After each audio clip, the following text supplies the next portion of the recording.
childhood recollection fading away. God, who had once felt so present, now seemed unreachable, a faint glimmer in the darkness. Late one night the cabin was unusually quiet. The earthy scent of the aged wood seemed more pronounced, the damp chill in the air more palpable. Outside, the distant howl of a wolf pierced the silence, a haunting melody that only heightened the sense of isolation. Heart-pounding, David noticed the ropes on his wrists had loosened slightly from hours of struggling. With shaking hands, he worked furiously to free himself. The rough texture of the ropes scraped against his palms as he tugged and twisted, his muscles straining with the effort. The floorboards creaked beneath him, the sound seeming to echo in the oppressive silence. After what felt like an eternity, the ropes slipped off, and David let out a silent gasp of relief. He massaged his wrists, feeling the ache slowly subside. David knew this was his only chance. He strained to listen for any sign of the gang's return, his senses heightened by the adrenaline coursing through his veins. Carefully, he rose from the chair, his legs unsteady from being bound for so long. The floorboards groaned beneath his weight, and he froze, heart pounding in his ears.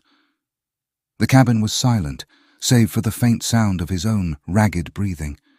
Ignoring the pain from his injuries, David crept toward the door of the cabin, every creak of the floorboards making him wince. Outside, the cold mountain air hit him, the crisp bite on his skin a stark contrast to the stale, stagnant atmosphere inside. But he didn't stop to savor his freedom.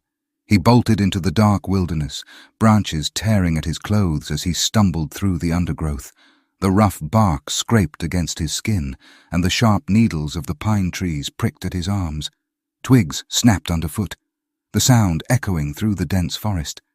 His legs felt weak, but adrenaline pushed him forward, the pounding of his heart drumming in his ears. David couldn't see more than a few feet ahead, but he didn't dare slow down. He had to get as far away as possible, the fear of the gang's return fueling his desperate sprint. He didn't know where he was going, he just had to put as much distance between himself and the cabin as possible. As David fled into the rugged wilderness, his mind raced with fear.